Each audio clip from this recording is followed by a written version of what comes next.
اعوذ باللہ من الشیطان اللعین الرجیم بسم اللہ الرحمن الرحیم سبحان الذی اسری بعبدہ لیلا من المسجد الحرام الی المسجد الاقصی اقصی الذی بارکنا حولہ لنریہ آیاتنا انہ هو السمیع البصیر رب اشرح لی صدری ویسر لی امری واحلل عقدۃ من لسانی یفقہوا قولی ان اللہ وملائکتہ یصلون علی النبی یا ایھا الذین آمنوا صلوا علیہ وسلموا تسلیما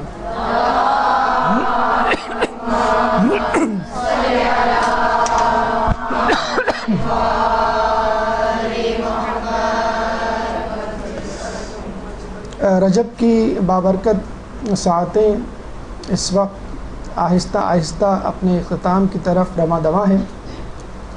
آج 22 رجب ہو چکی ہے اور انشاءاللہ 5 دن بعد 27 رجب کی بابرکت ساعت اور شب معراج انشاءاللہ ہم حاصل کرنے والے ہیں۔ چنانچہ واقع معراج، شب معراج کے حوالے سے یہ موضوع آپ کے سامنے پیش کیا جا رہا ہے۔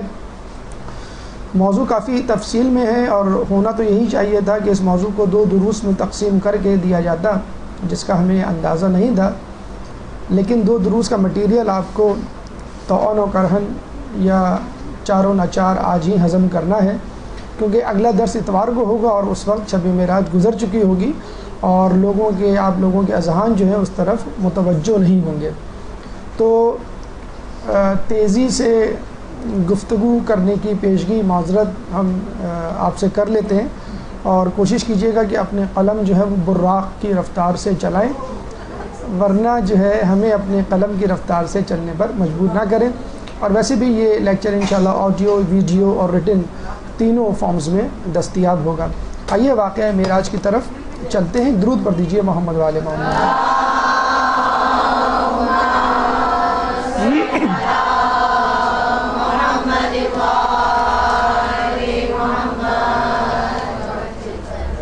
مراحل سخن جو اس موضوع کے حوالے سے انشاءاللہ آپ کے سامنے پیش کرنے ہیں۔ واقعہ معراج اختصار کے ساتھ کیا تھا، کس طرح شروع ہوا، کس طرح رواں دواں ہوا، کس طرح اختتام کو پہنچا، شواہد معراج یعنی ثبوت آیات قرآنی، روایات معصومین اور تواریخ کے واقعات سے، عقل اور معراج، عقل معراج کے واقعے پہ کیا رد عمل کا اظہار کرتی ہے اور اس کے شکوک و شبہات کو کس طرح دور کیا جا سکتا ہے، سائنس و معراج، سائنسی دور میں رہنے والے افراد کیا لاجکس پیش کرتے ہیں اس کی مخالفت میں، ہمارے پاس اس کے کیا جواب ہیں، خود انہی کے نظریات کی روشنی میں مقصد معراج حقیقت میں کیا تھا جس کو بھلا دیا گیا ہے، مشاہدات معراج یعنی رسول اللہ مختلف مناظر طے کرتے ہوئے، آیات خداوندی کو دیکھتے ہوئے کیا کیا خبریں عالم ملکوت کی ہمارے لیے لے کر آئے، ضیافت معراج اللہ تعالیٰ نے جو آنے کی دعوت دی تھی اس میں ایک ضیافت بھی تھی، اس میں کیا کھانا تھا اور اس کے کیا اثرات مرتب ہوئے، تحائف معراج رسول اللہ جب واپس آئے تو اپنے ساتھ کیا کیا چیزیں اپنے لیے، اپنی امت کے لیے لے کر آئے، معراج امت رسول کہ خود ہماری معراج کس طرح ممکن ہے، فضائل شب معراج اختصار کے ساتھ اور اس شب میں کرنے والے اعمال۔ آئیے ہم پہلے مرحلے یعنی واقعہ معراج کی طرف چلتے ہیں۔ درود پڑھ دیں محمد والے محمد۔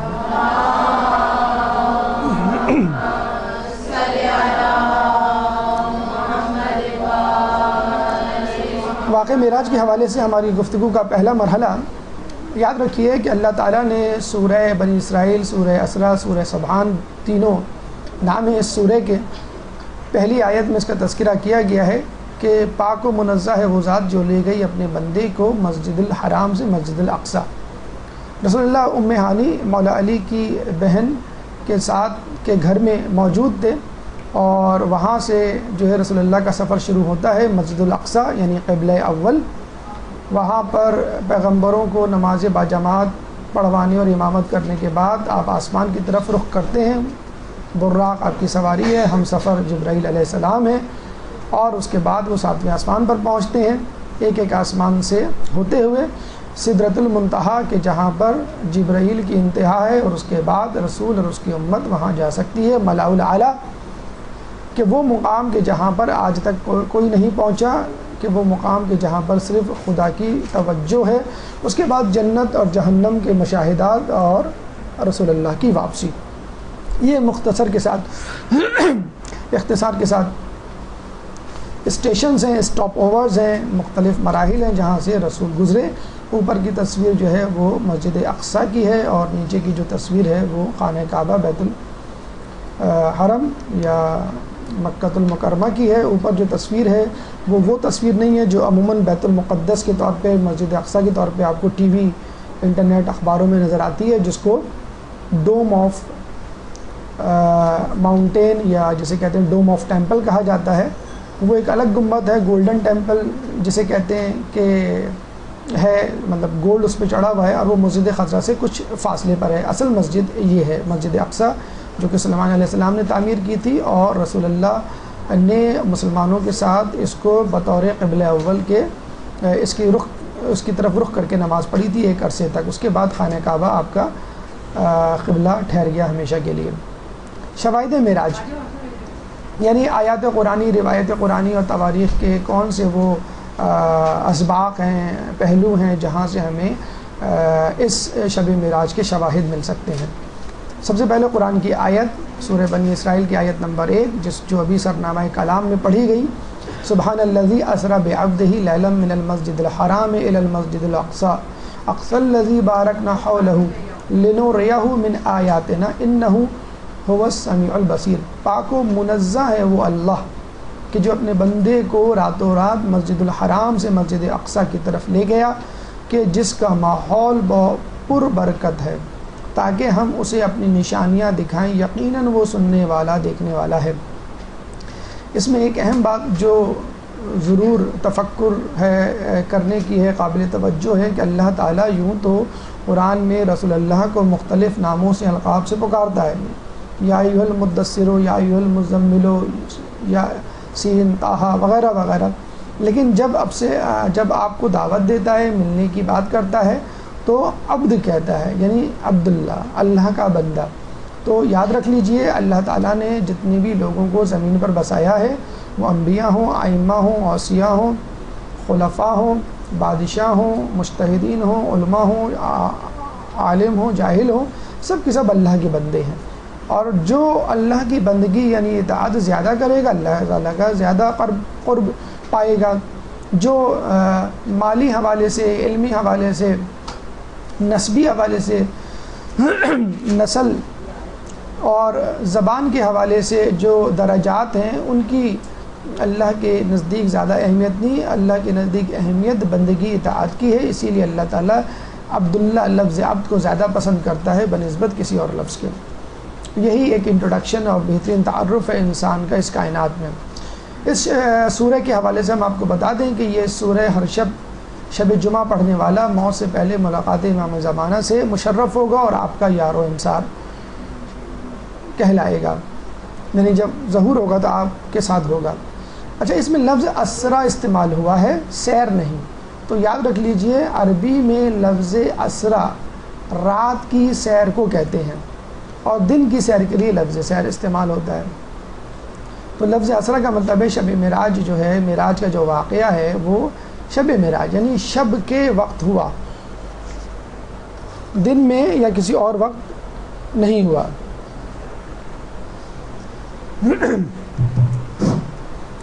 اچھا، اس میں ایک بات ذہن میں رکھیے کہ مسجد حرام سے مسجد اقصیٰ کا جو فاصلہ ہے وہ 1,02,034 کلومیٹر، یہ گوگل ویب سائٹ سے میپ میجر کیا گیا ہے. تو لوگوں کے لیے یہی قابل جسے کہتے ہیں اعتراض بات تھی اور حیران کن بات تھی کہ خود مسجد حرام سے مسجد اقصیٰ کا فاصلہ مہینوں کا فاصلہ ہے. اس زمانے میں اونٹ یا گھوڑے جو بھی استعمال ہوتے تھے، تیز ترین سواری کے ساتھ مسجد حرام سے مسجد اقصیٰ تک کا فاصلہ کم از کم 1 مہینے میں طے ہوتا تھا. تو فاصلہ زمین کے اندر ہی 1 مہینے کا ہے، تو پھر آسمان تک کا فاصلہ، پھر جنت دوزخ کی سیر، پھر واپس آنا، یہ کیسے ممکن ہے کہ چند منٹ، یعنی رسول اللہ کو کہتے ہیں کہ جب واپس آئے تو ان کا بستر گرم تھا، دروازے کی کنڈی ہل رہی تھی، مطلب چند منٹس کی بات تھی کہ وہ راتوں رات واپس آ گئے. تو یہ بھی لوگوں کے ذہنوں میں سوال اٹھتا ہے، انشاءاللہ اس سوال کا جواب، اشکال کا حل جو ہے وہ آگے آئے گا۔ ایک اور سورہ جو واقع معراج کی طرف اشارہ کرتی ہے اور واقع معراج کے دوران ہونے والے واقعات کی کسی حد تک ہمیں تفصیل بتاتی ہے، وہ ہے سورہ نجم، آیت نمبر 5 سے لے کر 18۔ 1 سے لے کے 4 تک جو آیات ہیں وہ رسول اللہ کے ایک اور واقعے کی طرف نشاندہی کرتی ہیں کہ جس میں اللہ کے رسول نے تمام دروازے اصحاب رسول کے بند کروا دیے تھے جو مسجد نبوی میں کھلتے تھے، اور صرف علی کا دروازہ جو ہے وہ کھلے رکھنے کی اجازت دی تھی، اور جس کی تیسری اور چوتھی آیت ہے وما ينطق عن الهوى ان هو الا وحی یوحى، کہ وہ اپنے ہوائے نفس سے کچھ نہیں کہتے سوائے اس کے کہ جو ان کو وحی کی جائے۔ اور اس کے بعد 5ویں 6ٹھی آیت معراج کا واقعہ، تو دروازوں کے بند کروانے کی بات ہو یا معراج کے واقعات کی بات ہو، رسول اللہ اپنی زبان سے کچھ نہیں کہتے، جو کچھ دیکھا ہوتا ہے وہی بیان کرتے ہیں، جو اللہ کہلوانا چاہتا ہے وہی کہتے ہیں۔ تو سورہ نجم کی آیت اسے اس ہستی یعنی اللہ نے تعلیم دی ہے جو عظیم قدرت رکھتی ہے۔ رسول اللہ کو تعلیم کس نے دی؟ اللہ نے۔ وہی ذات جو حد سے زیادہ توانائی اور ہر چیز پر تسلط رکھتی ہے۔ تو ایک شے یعنی اللہ خالق کائنات ہر چیز پر تسلط رکھتا ہے تو وہ ہر چیز کر سکتا ہے، جبکہ وہ افق اعلیٰ پر تھا۔ یعنی معراج کے وقت کی بات ہو رہی ہے کہ جب اللہ کے رسول خدا سے ملاقات کے لیے گئے، پھر وہ نزدیک ہوا، پھر اور نزدیک ہوا، بتدریج اللہ ان کے قریب ہوا، یہاں تک کہ اس کا فاصلہ 2 کمان قاب قوسین کا لفظ استعمال ہوا ہے قرآن میں، یا اس سے بھی کچھ کم ہو گیا، جس کا انشاءاللہ تذکرہ تفصیل کے ساتھ آگے آئے گا کہ 2 کمان کا جو فاصلہ ہے اللہ تعالیٰ کا جو وجود ہے اس کا قریب ہونا، اس کا کیا مطلب ہے؟ یہاں پر مادی حوالے سے قریب ہونا نہیں ہے بلکہ معنوی اعتبار سے اللہ کا قریب ہونا ہے۔ جیسے ہم نماز میں کہتے ہیں قربتاً اللہ، تو اس کا مطلب یہ نہیں کہ ہم اللہ سے جسمانی طور پہ قریب ہو رہے ہیں، نہیں، اللہ سے معنوی روحانی طور پہ قریب ہو رہے ہیں۔ اس کے بعد کی جو آیت ہے آیت نمبر 10، یہاں خدا نے وحی کرنی تھی اپنے بندے کو وحی کی، یعنی جو اللہ تعالیٰ اپنے بندے کو بتانا چاہ رہا تھا، جس مقصد کے لیے بلایا تھا وہ بتلا دیا، اور اس کے دل نے جو کچھ دیکھا اس میں ہرگز جھوٹ نہیں بولا۔ یعنی اللہ کے رسول نے اپنی دل کی آنکھوں سے، دل کے کانوں سے جو کچھ دیکھا سنا بس وہی بیان کر دیا۔ معراج پر جو کچھ ہوا وہ بتلا دیا، اس سے زیادہ نہیں بتلایا۔ کیا تم اس سے اس چیز کے بارے میں جو اس نے دیکھا ہے مجادلہ کرتے ہو؟ پھر کفار مکہ کی سرزنش تنبیہ کی جا رہی ہے کہ جو کچھ رسول نے دیکھا ہے وہی تم کو بتلا رہے ہیں، اس سے زیادہ نہیں، چنانچہ ان سے لڑائی جھگڑا نہ کرو۔ تو یہ وہ اللہ تعالیٰ کی طرف سے تصدیق ہے، اپروول ہے، ایک سند ہے جو قرآن کی آیات کا، قرآن کا حصہ بن چکا ہے کہ اللہ کے رسول معراج پر گئے تھے، اللہ سے ملاقات کی تھی، اللہ کی آیات کی، جسے کہتے ہیں کہ انہوں نے سیر کی تھی، اور واپس آ کے بس انہوں نے وہی بتلایا جو دیکھا، نہ زیادہ نہ کم۔ پھر 13ویں آیت کے بعد سے جبرائیل علیہ السلام کا تذکرہ ہے کہ اور دوبارہ اس جبرائیل کا مشاہدہ کیا۔ جبرائیل علیہ السلام پہلی مرتبہ جبل نور پر غار حرا میں وحی دینے کے لیے جب آئے تھے، پہلی مرتبہ اس وقت دیکھا تھا رسول نے، اور اس وقت وہ اپنی اصلی شکل میں تھے۔ کہتے ہیں کہ وہ اتنے بڑے، اتنے عظیم تھے کہ جب انہوں نے اپنے پر پھیلائے تو پورا آسمان اس کے پیچھے چھپ گیا تھا، اور یہ دیکھ کر رسول اللہ پہ غشی طاری ہو گئی تھی۔ سدرۃ المنتہا کے نزدیک دوسری مرتبہ جبرائیل کو سدرۃ المنتہا، ایک درخت کہ جس کے بعد جبرائیل کی لمٹس ختم ہو جاتی ہیں، وہاں دیکھا کہ جہاں جنت الماوا ہے۔ اب جیسے ہم دیکھتے ہیں کہ کراچی میں بہت سارے علاقے ہیں، ہر علاقہ جو ہے وہ مختلف ہے اسٹیٹس وائز، اس طرح جنت میں بھی درجات ہیں، تو جنت کی بھی اقسام ہیں، متقی، پرہیزگار، مخلصین کے اعتبار سے۔ تو جو بہترین جنت ہے جہاں پہ خدا کے مخلصین بہترین لوگ رہیں گے وہ ہے جنت الماوا، وہ سدرۃ المنتہا کے بعد ہے۔ اس وقت جب کہ ایک چیز خیرہ کرنے والے نور نے سدرۃ المنتہا کو ڈھانپ رکھا تھا، نہ تو اس کی آنکھ نے انحراف کیا اور نہ ہی سرکشی کی۔ یعنی رسول اللہ جو کچھ دیکھنے گئے تھے بس وہی دیکھا اور کچھ اور نہیں دیکھا۔ اور یہ بھی بڑی امپورٹنٹ بات ہے آنکھوں نے انحراف نہیں کیا، سرکشی نہیں کی۔ دیکھیں آپ امام بارگاہ میں جاتے ہیں، اگر امام بارگاہ میں جانے سے پہلے آپ اطراف پر نگاہ ڈالیں تو آپ کو سیکورٹی گارڈز نظر آئیں گے، والنٹیئرز نظر آئیں گے، پولیس والے نظر آئیں گے، رینجرز والے نظر آئیں گے، کچھ سادہ کپڑوں میں لوگ نظر آئیں گے جو آپ کو گھور کے دیکھ رہے ہوں گے کہ کہیں یہ فورن باڈی تو نہیں، کوئی یہ جسے کہتے ہیں دہشت گرد تو نہیں۔ اگر آپ آس پاس دیکھیں گے تو ہو سکتا ہے آپ کنفیوز ہو جائیں، ٹینشن میں آ جائیں، اسٹریس میں آ جائیں، لیکن آپ ناک کی سیدھ میں جا رہے ہوں گے تو اپنی منزل پر پہنچ جائیں گے۔ ہو سکتا ہے آس پاس دیکھنے کی وجہ سے نہ صرف یہ کہ آپ ٹینشن اسٹریس میں مبتلا ہوں، بلکہ آپ کو پولیس والے سیکورٹی والے پکڑ بھی لیں کہ بھئی آپ مشکوک نظر آ رہے ہیں، آپ ادھر ادھر دیکھ رہے ہیں۔ تو رسول اللہ نے کہیں نہیں دیکھا، جہاں ان کو بلایا گیا وہاں گئے، جہاں بٹھایا گیا وہاں بیٹھے، جہاں کھڑا کیا گیا وہاں کھڑے رہے، جہاں بولا کہ دیکھو وہیں دیکھا، آس پاس دیکھنے کی کوشش نہیں کی۔ اور یہ بڑا اچھا میسیج ہے ہم لوگوں کے لیے، مردوں کے لیے، عورتوں کے لیے، کہ اگر کسی کے گھروں میں بھی جائیں تو آپ وہیں بیٹھیں، وہی سنیں اور وہی دیکھیں جو دکھایا جا رہا ہے، جو سنایا جا رہا ہے۔ کنسوئیاں لینے کی اور تجسس کرنے کی ضرورت نہیں۔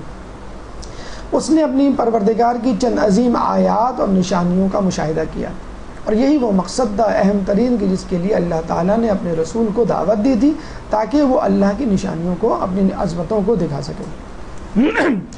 وہ کتابیں جو شب معراج یا معراج کے واقعے پر دلالت کرتی ہیں، شیخ طوسی کی تفسیر تبیان، یہ سب کچھ عالم بیداری میں تھا۔ علامہ تبریسی کی مجمع البیان، معراج عالم بیداری میں ہوئی۔ علامہ مجلسی کی بہار الانوار، معراج پر شیعہ سنی احادیث کا اتفاق ہے وہ کہتے ہیں، اور وہ یہ بھی کہتے ہیں کہ اگر احادیث جمع کی جائیں معراج کی تو پوری ایک کتاب بن سکتی ہے۔ اور ماشاءاللہ آیت اللہ دست غیب نے کتاب معراج لکھ بھی ڈالی۔ آپ میں سے جو لوگ معراج کی تفصیل پڑھنا چاہیں اور لطف اندوز ہونا چاہیں عالم ملاکوت میں جو رسول اللہ نے دیکھا تھا، تو یہ کتاب ضرور پڑھیں۔ کتاب 4 حصوں پر مشتمل ہے۔ شروع کا حصہ معراج پر ہے اور 120 صفحات ہیں، اور کوئی اتنی ضخیم کتاب بھی نہیں ہے، اور قیمت بھی اتنی زیادہ نہیں ہے۔ لفظ معراج، کتاب کا نام ہے معراج، تقریباً ہر بک اسٹاپ میں مل جائے گی۔ لیکن اگر آپ اس کتاب کو لے کر پڑھیں تفصیل سے، حرف بہ حرف، لفظ بہ لفظ، سطر بہ سطر، صفحہ بہ صفحہ، یقین کریں آپ کو ایک ایسے عالم کی سیر کروائی جائے گی کہ جس کے بعد آپ کا دل اس دنیا میں نہیں لگے گا۔ آپ کو ٹی وی، ڈرامے، فلمیں، کہانیاں، افسانے پڑھنے دیکھنے کا جی نہیں جائے گا۔ ایسی سیر خوبصورت، کیوں کہ وہ ہمارا ابدی مقام ہے، وہ ہمارا جسے کہتے ہیں نا کہ ملک ہے۔ لوگ آتے ہیں نا کراچی دیہات سے، کہتے ہیں ہم اپنے ملک جا رہے ہیں، تو یہ ملک نہیں، وہ ہمارا وطن ہے، وہ ہمارا ملک ہے۔ تو وہ ہمارا ملک ہے، وہ ہمارا اصل وطن ہے، آبائیت، گاؤں جسے کہہ لیں کہ جہاں سے ہم آئے ہیں۔ آیت اللہ دست غیب کے لیے ایک درود پڑھ دیجیے۔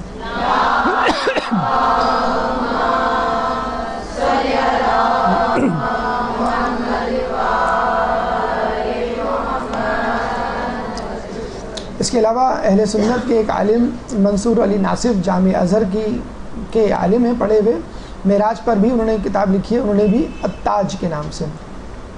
فخر الدین رازی اہل سنت کے بہت بڑے مفسر، محدث، انہوں نے کتاب صحاح ستہ سے احادیث جمع کر کے اس بات کی تصدیق کی ہے کہ رسول اللہ کی معراج جسمانی تھی، روحانی نہیں۔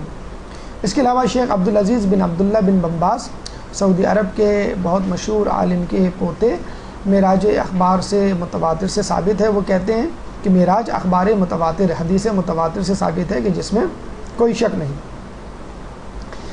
چند روایات کو چھوڑ کر تمام روایات شیعہ اور سنی کتابوں میں تمام کی تمام معراج کی تصدیق کرتی ہیں۔ چند روایات جن کو خود اہل سنت بھی ضعیف جانتے ہیں، ایک روایات یا حدیث جو ہے یا کمنٹس جو ہیں حسن بصری کی طرف سے، یہ واقعہ خواب میں پیش آیا، اور ایک جناب عائشہ کی طرف سے، خدا کی قسم بدن رسول ہم سے جدا نہیں ہوا، صرف رسول کی روح آسمان پر گئی تھی۔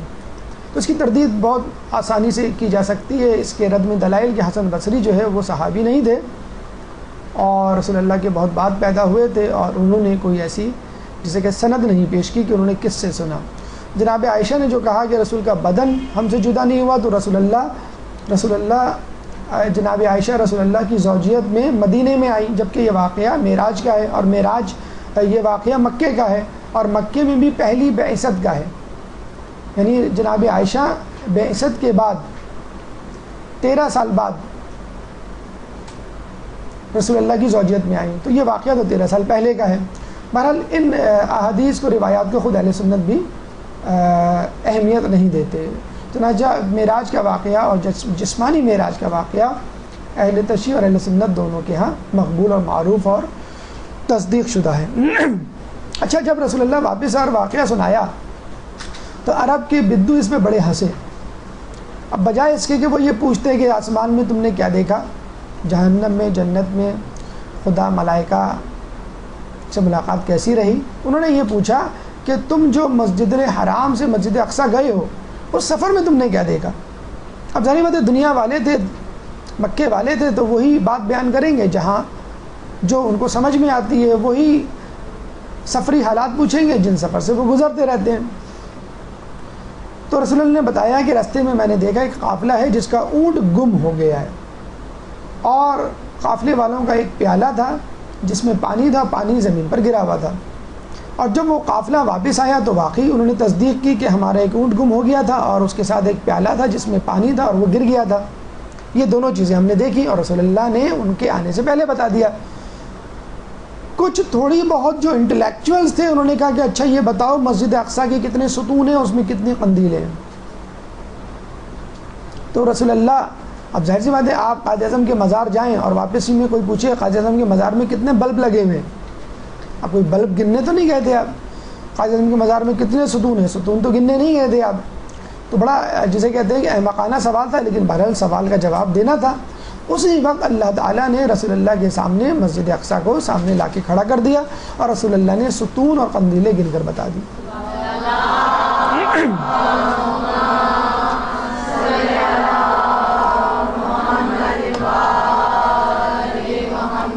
یہ ہے مسجد اقصیٰ کا آخر کا اندرونی حصہ۔ اچھا، اب آئیے ہماری گفتگو کے تیسرے مرحلے عقل و معراج کی طرف، کہ ایک عقل انسانی جب معراج کے واقعے کو سنتی ہے تو اس کے ذہن میں، عقل کے اندر کیا شکوک و شبہات، سوالات جنم دیتے ہیں۔ ان سوالات کو ایڈریس کرتے ہوئے، ان کے جوابات دیتے ہوئے ہم آگے چلتے ہیں۔ تھوڑی سی مشکل بحث ہے، فلسفے کی بحث ہے، لیکن چونکہ ہم کو موضوع کو تھوڑا سا جامع کرنا ہے، ہر شخص کی اپنی پسند اور اپروچ ہوتی ہے کسی چیز کو، مسئلے کو سمجھنے کے لیے، چنانچہ فلسفے کہ جو وہ ماہر ہیں یا ان پہ جو جسے کہتے ہیں دسترس رکھتے ہیں یا دلچسپی رکھتے ہیں، ان کے لیے واقعہ محال، یعنی جو واقعہ محال ہونا، ناممکن ہو، وہ دو طرح کا ہوتا ہے، محال عقلی اور محال عادی۔ محال عقلی کیا ہے؟ موضوع واحد، مثلا کہ دو متضاد چیزیں ایک جگہ جمع نہیں ہو سکتی، مثلا پانی اور آگ۔ زمان واحد یعنی دو متضاد چیزیں ایک زمانے میں جمع نہیں ہو سکتی، یعنی ایک ہی وقت میں ایک چیز سیاہ ہو اور ایک ہی وقت میں ایک چیز سفید ہو۔ مکان واحد، دو چیزیں ایک ہی جگہ جسے کہتے ہیں جمع نہیں ہو سکتی، ایک شخص میں علم بھی ہو اور جہل بھی ہو۔ تو وہ یہ کہتے ہیں عقلی فلسفے کے ماہر کہ آپ ایک جگہ یہ کہتے ہیں کہ خدا ہر جگہ ہے، اور واقعی معراج سے ثابت ہوتا ہے کہ آپ خدا سے ملنے گئے اور ملاقات اسی سے کی جاتی ہے کہ جو سامنے موجود ہو، یعنی مجسم ہو، اور جو نظر نہیں آتا اس سے آپ کیسے ملاقات کریں گے۔ اور خدا مکان رکھتا ہے، اگر مکان نہ رکھتا اور خدا ہر جگہ موجود ہوتا تو آسمان پہ جانے کی کیا ضرورت خدا سے ملنے کے لیے، وہ تو ہر جگہ موجود ہے۔ یہ ان کا اعتراض۔ ایک ہوتا ہے محال عادی، یعنی چیز ممکن تو ہے لیکن عادت کے خلاف ہے، یعنی کوئی شخص ہے کھانا کھا کر اس کی جسے کہتے ہیں کہ بھوک مٹتی ہے، بعض اوقات کھانا کھا کے نہ مٹے، لیکن بڑا مشکل ہوگا یہ اعتبار کرنا۔ دوا سے بیماری ٹھیک ہوتی ہے لیکن بعض اوقات دوا سے بیماری بگڑ بھی جاتی ہے، مشکل ہے اس پہ اعتبار کرنا لیکن ممکن ہے۔ انسان اڑ نہیں سکتا کیونکہ پرندے اڑتے ہیں، اڑنے کے لیے پر چاہیے، مشکل ہے، انسان نہیں اڑتا ہے کسی چیز کے بغیر، لیکن ممکن ہے بہرحال۔ آئیے ان کے جوابات دیتے ہیں۔ پہلا جواب محال عقلی، کہ دیکھیں اللہ تعالیٰ کو جہاں تک دیکھنے کی، ملنے کی بات ہے، جسمانی اور مادی اعتراض جو ہو رہا ہے، تو کہیں بھی روایت میں یہ نہیں آیا کہ اللہ تعالیٰ کو رسول اللہ نے اپنی آنکھوں سے دیکھا۔ قلبی آنکھ سے دیکھنے کا تذکرہ، دل کی آنکھ سے دیکھنے کا تذکرہ یہاں بھی وہاں بھی، چاہے کہیں پہ بھی انسان ہو، اللہ کا مشاہدہ کر سکتا ہے۔ تو اللہ کا مشاہدہ جو ہے وہ قلبی آنکھوں سے تھا۔ تو خدا کی آیات کا مشاہدہ نظروں سے ہو سکتا ہے، لیکن خدا کا مشاہدہ قلبی آنکھ سے ہوتا ہے۔ محال عادی ٹھیک ہے، انسان ہوا میں نہیں اڑ سکتا، لیکن ممکن ہے۔ سلیمان علیہ السلام کے قصے ہر کسی نے سنے ہوئے ہیں کہ کس طرح انہوں نے کہا ملکہ بلقیس کے تخت کو لانے کا، تو ایک جن اٹھا، اس نے کہا کہ میں آپ کی مسند سے اٹھنے سے پہلے اس کا تخت لا سکتا ہوں۔ آصف برقیہ نے کہا کہ میں پلک جھپکتے ہوئے ملکہ بلقیس کا تخت لا سکتا ہوں، اور وہ لے بھی آئے۔ تو جب یہ بات پہلے ممکن ہے کہ پلک جھپکتے ہی ایک چیز اڑ کر ایک جگہ سے دوسری جگہ چلی جائے، آصف برقیہ یہ کام کر سکے، تو خود رسول اللہ کے لیے یہ کام ہونا کچھ بعید نہیں۔ اور ایک جواب جو ان تمام جوابات پر بھاری ہے، جواب کلی، وہ یہ کہ معجزہ کہتے ہی اس کو ہیں کہ جو عقل سے ماورا ہو، جس کی کوئی منطق یا دلیل نہ دی جا سکے، ورنہ پھر وہ معجزہ کیوں کہلائے؟ اور یہ خود رسول کے نبی ہونے کی دلیل ہے۔ معراج جو کہ ایک معجزہ ہے، جو ایک عام انسان سے سرزد نہیں ہو سکتا، جس کو عقل نہیں سمجھ پا رہی، کہ رسول نبی تھے اور ہیں۔ چوتھا مرحلہ سائنس و معراج۔ آج کل کے سائنسی دور میں رہنے والے افراد سائنسی حوالے سے کچھ گفتگو اور اعتراض کرتے ہیں۔ وہ کہتے ہیں کہ یہ کیسے ممکن ہے کہ انسان ہوا میں اڑ جائے اور اتنی اسپیڈ سے اڑ جائے؟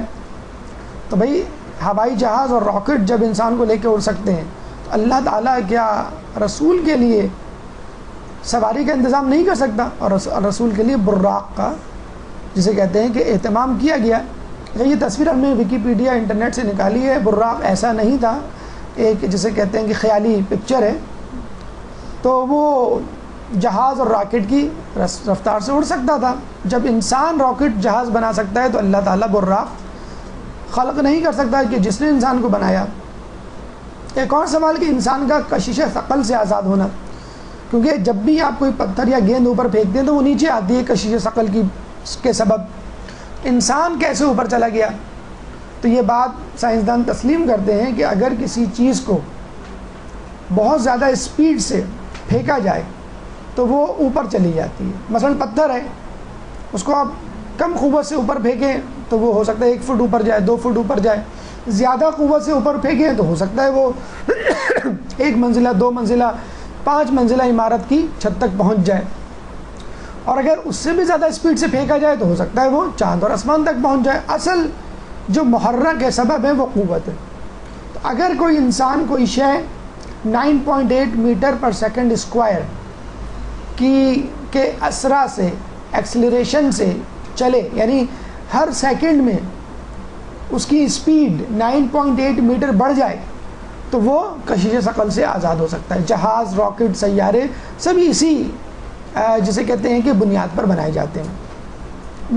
مزید تفصیل سنیے کہ کم وقت میں رسول اللہ نے اتنی مسافت کیسے طے کر لی۔ مطلب مسجد اقصیٰ تک جانے کا جو ٹائم پیریڈ ہے وہ 1 مہینہ ہے، تیز ترین سواری کے ساتھ۔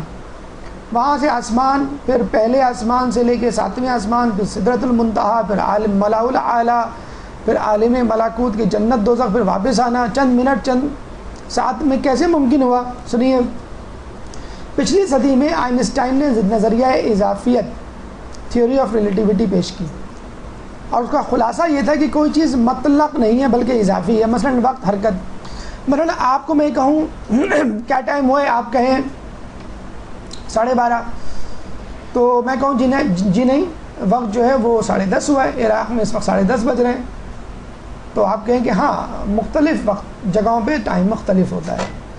اسی طرح آپ 12:30 بجے کراچی سے نکلیں، 2 گھنٹے کی فلائٹ ہے، عراق کی بغداد ایئرپورٹ پہ پہنچے تو پتہ چلا کہ وہاں پہ کیا ٹائم ہو رہا ہے، 12:30۔ اس کا مطلب آپ کا ٹائم ہی نہیں خرچ ہوا بغداد پہنچنے تک۔ اس لیے نہیں خرچ ہوا کہ بغداد جو ہے وہ 2 گھنٹہ پیچھے ہے۔ اس طرح اس کو یہ بھی لے لیں کہ جب آپ ایک سیارے سے دوسرے سیارے پر جاتے ہیں تو دوسرا سیارہ ہو سکتا ہے آپ سے زیادہ اسپیڈ سے گھوم رہا ہو، آپ کا دن 24 گھنٹے کا ہے اور اس کا دن جو ہے وہ کم گھنٹے کا ہو، یا ایک سیارہ آپ سے زیادہ سست رفتاری سے گھوم رہا ہو تو آپ کا دن 24 گھنٹے کا ہے، اس کا دن ہو سکتا ہے 100 گھنٹے کا ہو۔ آپ نے سنا ہوگا کہ قیامت کا ایک دن دنیا کے 50,000 سالوں کے برابر ہے۔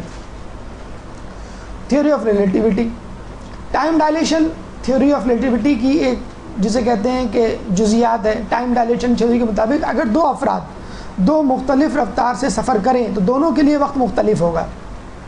بس دیکھیں نا، اگر میں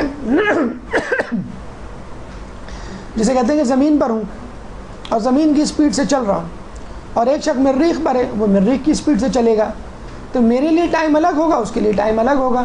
اسی لیے رسول اللہ جب معراج پر گئے تو آسمان الگ اسپیڈ سے گھوم رہا ہے، دنیا الگ اسپیڈ سے گھوم رہی ہے، تو رسول اللہ سب کچھ دیکھ کر بھی آ گئے اور ٹائم بھی نہ گزرا.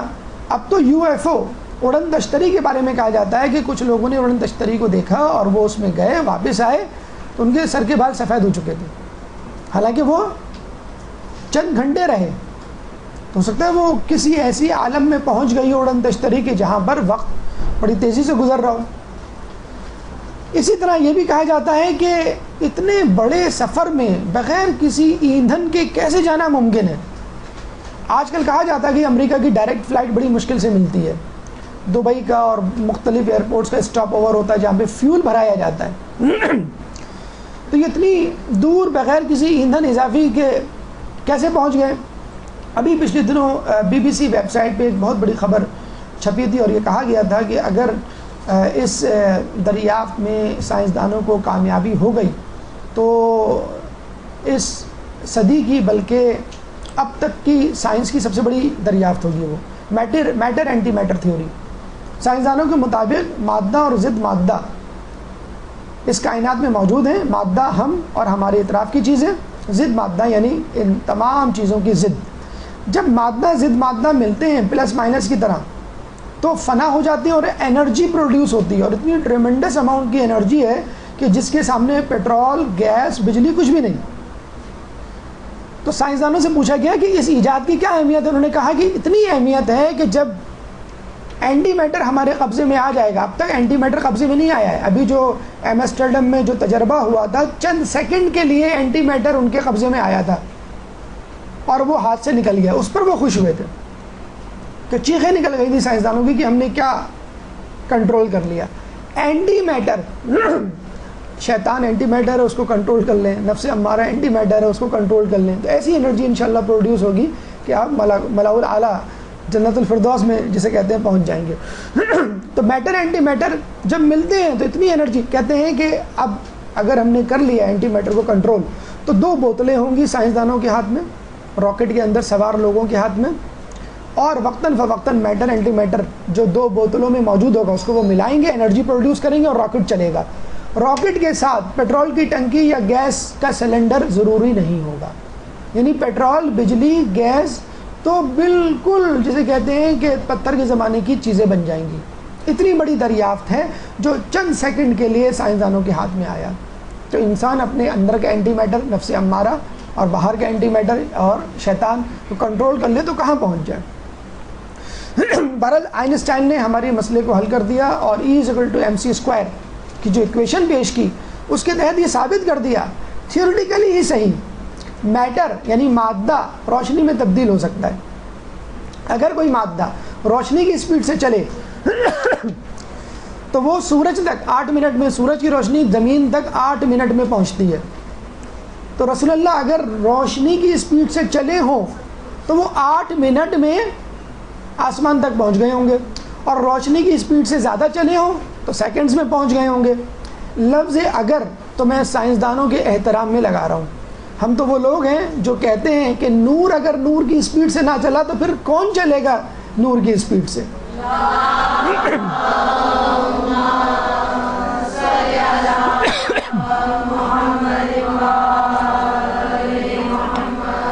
مقصد معراج کیا ہے؟ امام سے جب پوچھا گیا امام نے بہت مختصر بہت اچھا جواب دیا. کیا جواب دیا؟ خدا ہرگز کوئی مکان نہیں رکھتا اور نہ اس پر کوئی زمانہ گزرتا ہے، لیکن وہ چاہتا تھا کہ کسی نے پوچھا خدا کو دیکھنے گئے تھے تو کیا خدا کو دیکھا؟ خدا تو نظر نہیں آتا. امام نے فرمایا کیوں گئے تھے؟ فرشتوں اور آسمان کے باسیوں کو اپنے پیغمبر کی تشریف آوری سے عزت بخشنے اور انہیں آپ کی زیارت کا شرف عطا کرنے. دیکھیں رسول شرف دے رہے ہیں، عزت دے رہے ہیں کس کو؟ ملائکہ کو. خدا را اپنی حیثیت کو سمجھیں، ہم ملائکہ سے افضل ہیں، ملائکہ ہماری دید کو ترستے ہیں، اس جیسے بن جائیے کہ جس سے ملائکہ آپ کی دید کو ترسیں، نہ کہ آپ پہ رحم کھائیں، نیز آپ کو اپنی عظمت کے عجائبات دکھائے تاکہ آپ واپسی پر آ کے لوگوں سے بیان کریں۔ تو خود اللہ سے ملنا مقصود نہیں تھا، اللہ تو ان کے ساتھ تھا ہر وقت، جسے کہتے ہیں کہ ان کے سامنے اللہ کے عجائبات، جنت، دوزخ، عالم ملکوت، اور فرشتے جو ضد کر رہے تھے کہ ہمیں رسول سے ملنا ہے، ہمیں رسول کو دکھائیں، سب فرشتوں کو اللہ تعالیٰ زمین پہ کیسے لے کے آتا؟ ورنہ ہم بھی دعویٰ کر دیتے کہ ہم بھی رسول کے برابر ہیں، یا رسول ہم جیسے، نعوذ باللہ۔ تو رسول کو وہاں لے کر گیا کہ میں تم کو رسول کی جسے کہ دید کروا دوں۔ اب آئیے مشاہدات معراج جو ہمارے لیے بہت اہمیت رکھتے ہیں، یہ وہ سوال ہے جو اعرابیوں کو، بدوؤں کو پوچھنا چاہیے تھا کہ آپ نے کیا کیا دیکھا، وہ نہیں پوچھا اور باقی تمام چیزیں پوچھ لیں۔ ان کا آئی کیو لیول یہی تھا نا کہ وہ اونٹ کی مثال سمجھتے، پانی کی مثال سمجھتے، قندیل اور ستون کی۔ دیکھیں رسول اللہ جسے کہتے ہیں جب واپس آئے تو لوگوں نے کیا پوچھا؟ اونٹ، پانی، قندیل، ستون۔ اور جب مولا علی ممبر پہ بیٹھ کے پوچھتے تھے سلونی سلونی قبل ان تفقدینو، تو کیا پوچھتے تھے؟ میری بھیڑ گم ہو گئی، میری بکری گم ہو گئی، یہ کہاں ہے، میرے سر پہ بال کتنے ہیں؟ یہ وہی اسٹوپڈ کوسچنز ہیں جو رسول اللہ سے کی۔ رسول اللہ تڑپ رہے تھے کہ میں معراج کے مشاہدات بتلاؤں، کوئی ہے سمجھنے والا؟ اور رسول اللہ نے تھکار کے کہا علی کو بلاؤ، کیونکہ رسول کے آئی کیو کے لیول کا بندہ اس وقت علی تھا۔ علی سے بیٹھ کے باتیں کی، علی میں نے یہ دیکھا، علی میں نے وہ دیکھا، تمہارے لیے میں یہ لایا، اپنے لیے یہ لایا، بی بی کے لیے یہ لایا، بندوں کے لیے یہ لایا، امت کے لیے یہ لایا۔ اور وہ لوگ ہیں اونٹ اور پانی اور قندیل اور ستون کی باتیں کر رہے ہیں۔ تو خدا را رسول کا آئی کیو لیول سمجھیے اور اس شخص کا آئی کیو لیول سمجھیے جو رسول کی بات سمجھتا تھا۔ اب آئیے رسول کے مشاہدات، رسول نے کیا دیکھا اور ہمارے لیے اس میں کیا اسباق ہیں۔ سب سے پہلے مسجد اقصی میں 44,400 انبیاء کا اجتماع ہوا، حضرت جبرائیل نے اذان دی، رسول نے امامت کی۔ جبرائیل سے ازرائے تفنن، تکلفاً ہم سمجھتے ہیں کہا ہوگا کہ آپ امامت کیجئے۔ رسول کو معلوم تھا کہ لوگ میری دید کو ترس رہے ہیں اور یہ ایک فرشتہ، یہ کیسے، لیکن پھر بھی بتلانا چاہ رہے تھے کہ یہ کیوں نہیں امامت کروا رہا۔ جبرائیل کا جواب سنیے، خدا کی توحید، رسول کی رسالت، علی کی ولایت پر ہم سے اقرار لیا گیا ہے، میں آپ سے سبقت کیسے کر لوں؟ اب ہمیں یہاں پر امام زمانہ کی امامت یاد آ رہی ہے کہ جن کے پیچھے عیسیٰ علیہ السلام مقتدی کے طور پر کھڑے ہو کر نماز ادا کریں گے۔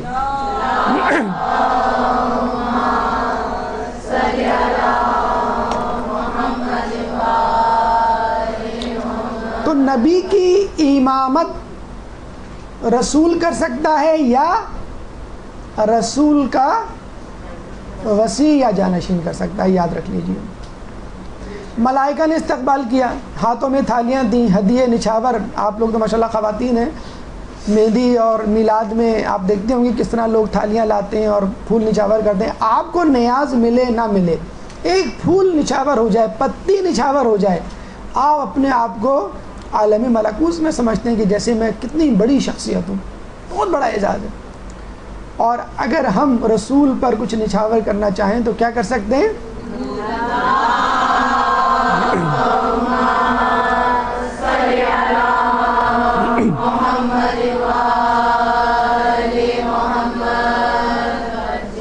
سفر ایسا کہ جس میں ہم سفر جبرائیل جیسا، 600 پر تھے جبرائیل کے، کہ جب وہ کھولتے تھے تو پورا آسمان ڈھپ جاتا تھا۔ اور کہتے ہیں کہ رسول اللہ پہ غشی طاری ہو گئی تھی جب پہلی مرتبہ دیکھا تھا۔ یہ حقیقت ہے، انسان کوئی ایسی چیز دیکھ لے، ہم تو خیر دیکھ ہی نہیں سکتے، رسول اللہ نے پھر بھی دیکھ لیا، جو برداشت نہ کر سکے تو اس پہ اسی طرح کی کیفیت طاری ہوتی ہے۔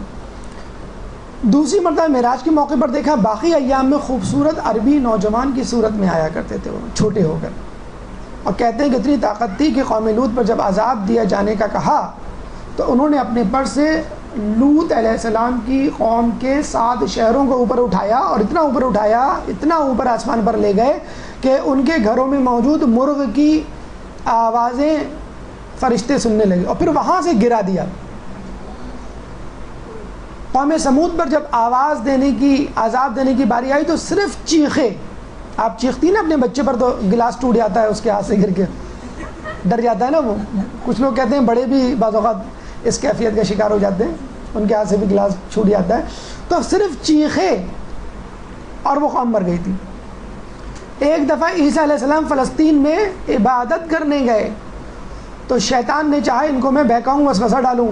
جبرائیل نے فقط پر کو جھٹکا اور شیطان دریائے چین پہ جا کر گرا. اس کے باوجود، اتنی طاقت کے باوجود، ایک دفعہ رسول کی بارگاہ میں حاضر تھے، اسرائیل آئے، اسرائیل کو دیکھ کر رسول اللہ کے پیچھے چھپ گئے بچے کی طرح. بچہ نہیں چھپ جاتا، ابو کو دیکھ کر یا کسی بڑی شخصیت کو دیکھ کر چھپ گئے. رسول اللہ نے کیا ہوا؟ کہنے لگے میں یہ سمجھا کہ شاید قیامت آنے والی ہے، اسرافیل سور پھونکنے کے لیے آئیں، ہم تھوڑا سا اختیار حاصل کر لیتے ہیں تو ہمارے دماغ جو ہے وہ ساتیں آسمان پر پہنچ جاتے ہیں. یہ جبرائیل کی ایک خیالی تصویر ہے، اس کو سچ نہ سمجھ لیجئے گا. منزل علی کو دیکھا رسول نے معراج پر. رسول سے پوچھا خدا نے تمہارا دوست کون ہے؟ رسول اللہ نے جواب دیا علی. تو دیکھا اسی وقت پہلو میں علی موجود. رسول اللہ حیران ہوئے، علی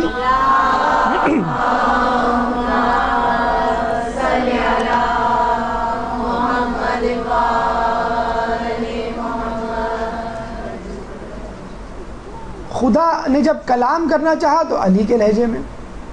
لیکن یہ بات یاد رکھ لیجئے، معراج علی کو نہیں ہوئی تھی. اللہ تعالیٰ نے ایک فرشتے کو علی کی شبیہ بنا کر رکھ دیا تھا.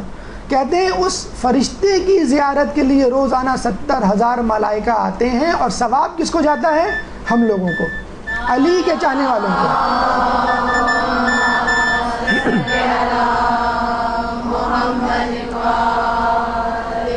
اب ہماری شبیہ شاعر اسلام پر بھی اعتراض نہ کیا جائے، جو ہم امام بارگاہوں میں بناتے ہیں، علم لگاتے ہیں. یہ اصل نہیں ہے، نقل ہے، شبیہ ہے، شاعر اسلام ہے، اور اگر ہم اس کی زیارت کریں تو یہ بھی عین ثواب ہوگا. تو علی کا چاہنے والا ہونا آپ کے ثواب میں اضافہ، یہ الگ بونس پوائنٹ ہے جو آپ کو مل رہے ہیں. جبھی علی کے چاہنے والوں کی نیکیاں پہاڑوں سے بھی اتنی زیادہ ہوں گی، اتنی کثرت میں کہ لوگ حیران رہ جائیں گے یہ اتنا پرہیزگار تو نہیں تھا. تو علی کی محبت رکھنا بھی ایک بہت بڑا فن ہے، بہت بڑا کمال ہے، بہت بڑی معراج ہے. عبادت تو ہے ہی، تقویٰ تو ہے، لیکن فقط علی کی محبت رکھنا وہ خود بھی ایک بہت بڑا کمال ہے، بہت بڑی، جسے کہتے ہیں نا کہ کثرت دشمن کے لیے تیار ہو جائے، علی کی محبت ہے. تو یہ دیکھیے یہ اتنا بڑا ثواب ہم کو ملے گا. ہم کچھ بھی نہ کریں، سو رہے ہوں، جاگ رہے ہوں، کھیل رہے ہوں، کود رہے ہوں، پڑھ رہے ہوں، کھا رہے ہوں، 70,000 ملائکہ کی زیارت کا ثواب ہمارے اکاؤنٹ میں لکھا جا رہا ہے مستقل طور پر.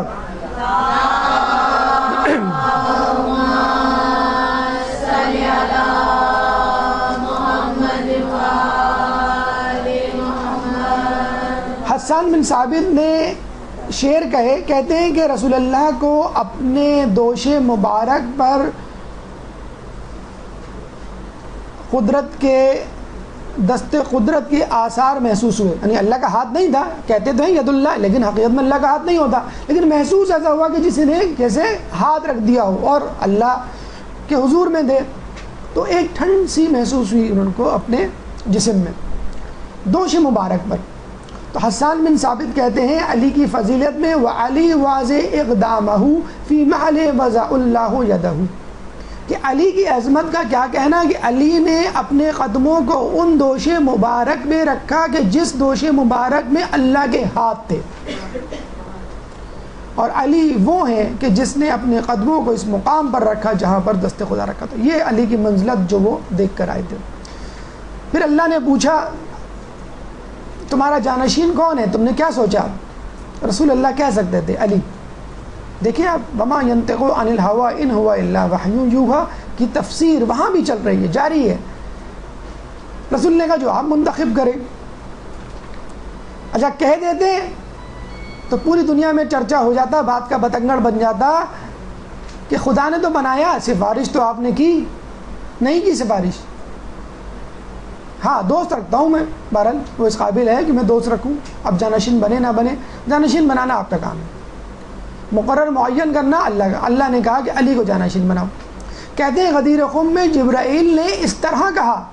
آپ کو یاد ہے خدا کا وہ وعدہ، وہ اعلان جو آپ سے معراج کی رات کیا تھا؟ بعثت سے پہلے اللہ کے رسول کو ان کا جانشین کے نام بتلا دیا تھا. غدیر کے خم میں نہیں بتلایا تھا، بہت پہلے بتلا دیا تھا. علی کو خوشخبری تھی، عیسیٰ موسیٰ کا سلام پہنچایا اور کہا علی میں نے تیرے لیے اللہ سے جو کچھ مانگا مجھے ملا سوائے نبوت کے. جب جبرائیل آتے تو رسول کہتے کہ دیکھو جو میں دیکھ رہا ہوں وہ تم بھی دیکھ رہے ہو، جو میں سن رہا ہوں وہ تم بھی سن رہے ہو، بس فرق یہ ہے کہ تم نبی نہیں ہو، ہم اور تم ایک ہی نور سے ہیں. تو آپ دیکھیں معراج کا جب ڈسکشن چل رہا ہوگا، رسول اور علی جب گفتگو کر کیا منظر ہوگا. علی کو ڈھونڈ رہے تھے کہ کوئی مجھ جیسا مل جائے تو میں بتاؤں میں نے کیا دیکھا، ورنہ ان بدوؤں کو تو میں اونٹ، قندیل اور ستون بتا بتا کے تھک جاؤں گا اور یہ نہیں ایمان لانے والے. عتبہ بن ابو لہب نے پھر بھی انکار کر دیا تھا. رسول اللہ نے دعا دی تھی کہ تجھ پہ اللہ ایک کتا، ایک درندہ مسلط کرے، جہاں جاتا اس کے باپ اور بھائی اس کو اپنے نرغے میں رکھ دیں گے. رسول اللہ کی بد دعا کو ہم غلط ثابت کریں گے. ایک جگہ گئے، ایک شخص نے کہا یہاں پر ہوشیار رہے، یہاں پہ درندے ہوتے ہیں. کوئی بات نہیں، عتبہ کو اپنے درمیان سلایا، باپ اور بڑے بیٹے نے. رات کو شیر آیا، اس کا سر چبا گیا اور چلا گیا، کھایا نہیں.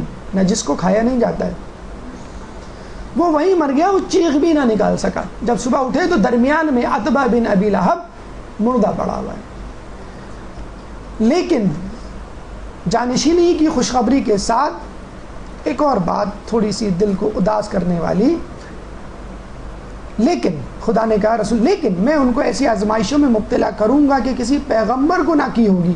رسول اللہ نے کہا کہ ایسا کیوں نہ کریں، ایسا تڑپ اٹھے رسول. لیکن اللہ نے کہا نہیں، میں نے سوچ لیا ہے اور لکھ دیا ہے، اور ایسا کیوں نہ ہو. ہر کے درئی بزم مقرب ترست جامع بلا بیشترش میدہن، کہ جو محفل میں صاحب محفل سے قریب ترین ہوتا ہے اس میں زیادہ مصیبتیں اور آزمائش ہوتی ہیں. اردو میں اس کے شعر میں ترجمہ کیا جائے تو کیا ہوگا؟ مکتبہ عشق کا دستور نرالا دیکھا، اس کو چھٹی نہ ملی جس نے سبق یاد کیا. تو آزمائشیں اگر تھیں تو یقیناً علی آزمائش کو برداشت کرنے کی قوت رکھتے تھے. اور پھر بھی رسول سے پوچھتے تھے کہ کیا میرا ایمان سلامت ہوگا. بس فکر تھی تو ایمان کی سلامتی کی. نعوذ باللہ مسلم ہے، مصدقہ ہے کہ ایمان تو سلامت ہوگا، لیکن پھر بھی ہمیں بتانے کے لیے آزمائش کی نہیں، اپنے ایمان کی سلامتی کی فکر. نور زہرا، نور علی دیکھا، نور زہرا دیکھا، باقی ائمہ کا نور دیکھا. امام زمانہ کا نور ایک الگ سے واضح نور تھا، جس کی وجہ سے مجتہدین کہتے ہیں کہ پنجتن پاک صاحب قصہ کے بعد افضلیت میں امام زمانہ کا نمبر ہے. اور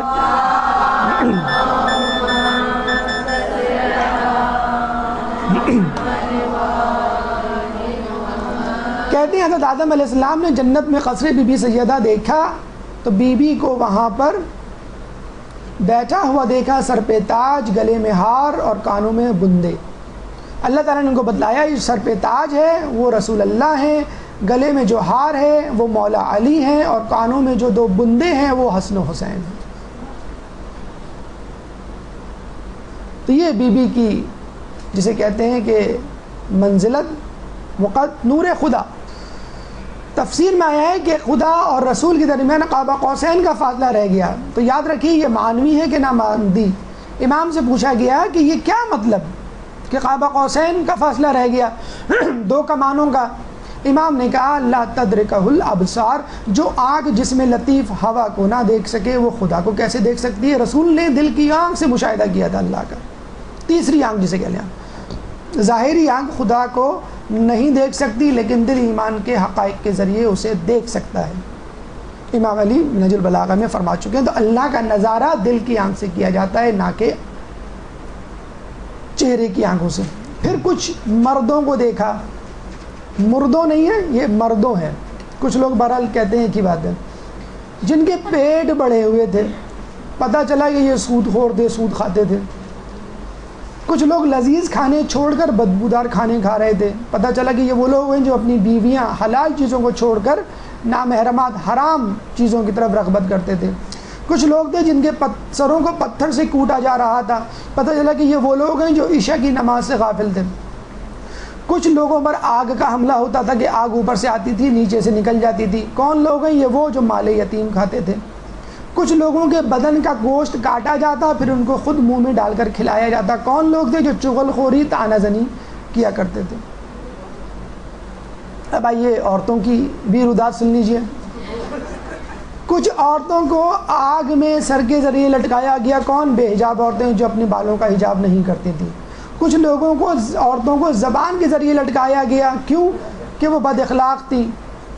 کہتے ہیں جو شوہر اپنی بد اخلاق بیوی پہ صبر کرے وہ صبر ایوب کے مرتبے پر ہوگا. اسی طرح عورت کے لیے بھی ہے، جو بد اخلاق شوہر پہ صبر کرے وہ جناب آسیہ کے مرتبے پہ ہوگی. تو بد اخلاق بیویوں کا یہ انجام ہوگا. کچھ عورتوں کے ہاتھ پیر بندھے ہوئے تھے. کون؟ جو لاپرواہ تھیں طہارت، نجاست اور نماز. ہم طہارت نجاست کے مسائل سے کتنے لاپرواہ ہوتے ہیں. کچھ عورتیں جن کے سر خنزیر کے کان گدھے کی طرح. کون؟ جو چغل خور اور جھوٹی فتنہ پھیلانے والی. بہت مل جائیں گی آپ کو. گوشت کا جسے کہتے ہیں گوشت کاٹا جا رہا تھا آگ کی قینچیوں سے کچھ عورتوں کا اور ان کو کھلوایا جا رہا تھا. کیوں؟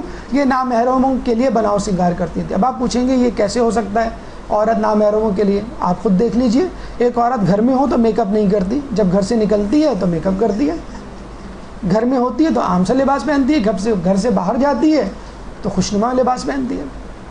ایک میاں بیوی جا رہے تھے، بے پردہ بیوی، لپسٹک لگی ہوئی ہے. راستے میں ایک شخص رکا، کہنے لگا کہ آپ نے میری پسند کے کلر کی لپسٹک لگائی ہوئی ہے. شوہر بڑا غصہ ہوا. کہنے لگے اس میں غصہ کرنے کی کیا بات، اگر تمہارے لیے لگائی ہوتی تو گھر پہ لگاتی.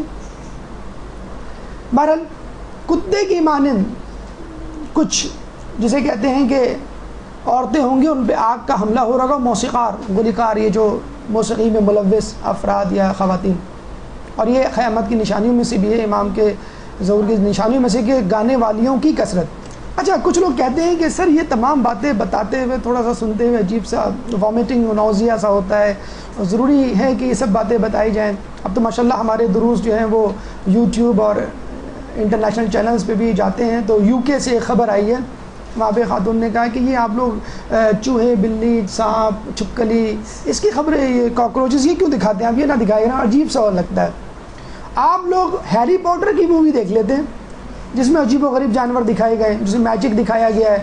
U S Harry Potter magic academy بن گئی ہے اب امریکہ میں، جادو سکھا رہی ہے. وہ آپ سیکھ رہے ہیں 20ویں صدی میں کمپیوٹر ایج میں.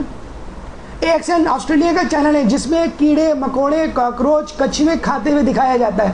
لوگ دیکھ رہے ہیں. انڈیا کے چینلز پہ بھی اب آگے آئی ہے. جاپان کے لوگ dead foetus, still born babies hospital phone کر کے ٹیک اوے ڈیلیوری کے طور پر منگواتے ہیں اور کھاتے ہیں ان کو. تو یہ چیزیں ہمارے دور میں ہو رہی ہیں. اور جب آپ کو آپ کی منزل آئینہ دکھا دیا جائے تو آپ پریشان ہو جاتے ہیں کہ ایسا نہیں ہونا چاہیے. بیت المعمور دیکھا، وہ کعبہ جو کعبے کے عین اوپر ہے کہ اگر پتھر گرایا جائے، روایتوں میں آئے کہ عین کعبے پہ گرے، کہ جس پہ فرشتے طواف کر رہے ہیں. وہاں پہ دیکھا کچھ لوگ نفیس لباس والے، کچھ لوگ غلیظ لباس والے. اور رسول اللہ جب جنت میں جانے لگے تو نفیس لباس والوں کو آنے دیا گیا اور غلیظ لباس والوں کو نہیں آنے دیا گیا، حالانکہ تمام کے تمام اصحاب رسول تھے. رسول اللہ نے کہا کیوں؟ انہوں نے کہا کہ جنہوں نے گندا لباس پہنا ہوا وہ لوگ ہیں جو آپ کے اصحاب تو تھے لیکن آپ کے مرنے کے بعد آپ کی سنتوں کو ترک کر دیا. سلمان فارسی روتے تھے رسول اللہ کی وفات پہ. لوگوں نے کہا کیوں؟ کہنے لگے مجھے ڈر ہے کہ میں رسول اللہ کی سنت سے نہ پھر جاؤں. کہتے ہیں ایک عابد جو ہے وہ حمام میں جانے لگا، گندے کپڑے تھے، حمام والے نے روک دیا، باہر کھڑے ہو کے رونے لگا.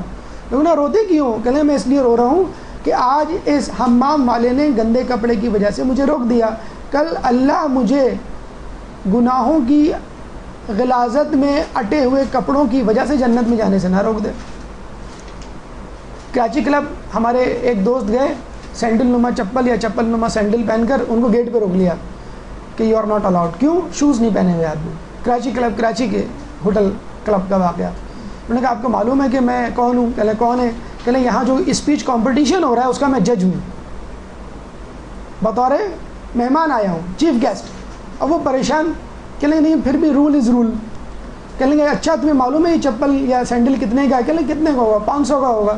سیکورٹی گارڈ چوکیدار کہہ رہا ہے. وہ بڑے پریشان. فون کیا, جنہوں نے بلایا تھا وہ آئے اور باقاعدہ ان کے لیے ایک شوز کا انتظام کیا گیا, جس شوز کو پہن کے وہ اندر گئے. تو دنیا میں یہ حال ہے. تو اللہ تعالیٰ کہ اپنی جنت کو گندا ہونے دے گا؟ اس کی جنت جوتے چپل سے نہیں گندی ہوتی, اس کی جنت گناہوں سے گندی ہوتی ہے. کہا جاتا ہے کہ اگر مولا علی ہماری انچولی کی امام بارگاہ محفل مرزا شاہ خراسان آ جائیں تو سیکورٹی والے اندر نہیں جانے دیں. یہ کیسا عجیب لباس, مطلب ظاہر سی بات ہے لباس پر پیوند کی جگہ نہیں تھی. روک لیں گے نہیں روک لیں گے. تو اصل لباس لباس تقویٰ ہے, ظاہری لباس نہیں ہے. ابھی چند دنوں پہلے خاتون کہہ رہی تھی کہ میں کیا کروں, سمجھ میں نہیں آتا بچی کو کیا پہنا کے لے جاؤں, رجب میں اتنی زیادہ خوشحالی کے دن ہے. ہم نے کہا آپ کی بچی ماشاءاللہ کتنی بڑی ہے نا, 2 سال کی ہے. میں 2 سال کی کوئی بھی فراک پہنا کے لے جائیں. کہ نہیں آپ کو نہیں معلوم, جو آس پاس کی عورتیں کتنی نظر سے دیکھ رہی ہوتی کہ کیا پہن کے آئی ہے بچی. 2 سال کی بچی کا فراک ان کے لیے پریشان کن ہو گیا ہے, اور وہ ہر دوسرے دن جو ہے بازار جا رہی ہے کہ نئے فراق کو پہن کے جائے. ظاہری لباس کی اتنی فکر آپ کو, اور لباس التقویٰ جو بہترین لباس ہے اس کی کوئی فکر نہیں. سدرۃ المنتہا وہ درخت کہ جہاں پر جبرائیل کی لمٹ ختم ہو جاتی ہے, اگر وہ آگے گئے مچھر کے پر یا انگلی کے پور کے برابر بھی تو ان کا چالان ہو جائے گا. ہو سکتا ہے ان کا ڈرائیونگ لائسنس ہی کینسل ہو جائے ہمیشہ کے لیے, آنا جانا وہ چھوڑ دیں. تو رسول اللہ کو کہا کہ رسول میری لمٹ ختم ہو گئی, اس کے بعد آپ اور آپ کی امت کی دیکھیں کتنی بڑی اللہ تعالیٰ نے ہم کو عظمت بخشی ہے کہ رسول کے ساتھ ہم بھی جا سکتے ہیں. یہ رسول نہیں, ہم بھی جا سکتے ہیں. کیوں؟ اس کے بعد جنت الماوا ہے, مخلصین کی جنت. شرط کیا ہے؟ جبریل کہہ رہے ہیں یہ وہ مقام ہے جو آپ کے لیے, آپ کی امتیوں کا, جو آپ کی سنت و طریقہ کار و شاہراہ پر وفات پائیں, جس پر سلمان فارسی رو پڑے تھے. اب آپ سر اتنی ساری سنتیں کس کس پر عمل کریں؟ آپ آسان ترین سنتوں پہ عمل کر لیں. رسول نے کہا میں 3 چیزیں کبھی نہیں چھوڑوں گا, زمین پر بیٹھنا, سلام میں پہل کرنا, پیادے کی مدد کرنا. کوئی مشکل کام ہے؟ اب اس کا مطلب یہ نہیں کہ ڈرائنگ روم میں سب بیٹھے ہوئے آپ جو ہیں وہ نیچے بیٹھ گئے. کہنے کا مقصد یہ کہ محفل میں جب بیٹھیں تو ایسے لگیں کہ پہچانے نہ جائیں, کسی خاص کرسی, خاص جگہ, منصب کی تمنا نہ کریں. سلام میں پہل, چاہے بچہ کیوں نہ کرے, رسول کہتے تھے میں سلام میں پہل کروں گا. ہم دیکھ رہے ہوتے ہیں کب وہ سلام کریں. پیادے کی مدد, یعنی اگر میں سواری پر ہوں, کوئی پیادہ جا رہا ہو تو میں اس کو سواری پہ ضرور بٹھاؤں گا یا اس کے ساتھ پیادہ چلوں گا. ہم جو ہیں وہ چیزوں کو شیئر کرنا, جو کہتے ہیں نا کہ جو مانگے کی چیز نہیں دیتے, شیئر کرنا جو ہے وہ لباس ہے, جسے کہتے ہیں موبائل ہے, کوئی برتن ہے, شیئر کرنا اپنے لیے توہین سمجھتے ہیں. دنیاوی فائدہ سدرۃ المنتہا کا کیا ہے؟ کہتے ہیں کہ اس کے گرد اگر کوئی شخص 100 سال تک چکر لگائے تو بھی پورا نہ ہو. اس کی شاخیں 1000 ہیں, ہر شاخ پر 1000 پتے ہیں. ہر پتا اتنا بڑا ہے کہ اس میں 1 لاکھ ملائکہ ہر وقت تسبیح کرتے رہتے ہیں, اور یہ اتنا بڑا ہے کہ پوری زمین پر سایہ کر سکتا ہے. امام سے پوچھا گیا, امام نے کہا اس کے پھلوں سے دودھ, شہد, تیل, سفید روٹی اور لباس نکلتا ہے, اور اس وقت دنیا میں ان لوگوں تک پہنچتا ہے جن کے بیٹے بیٹیاں اور جو اس جگہ سے دار فانی سے کوچ کر گئے. ایک شخص کی عیادت کے لیے گئے تھے ہمارے چھٹے امام, تو دیکھا کہ وہ رو رہا ہے, پریشان ہے.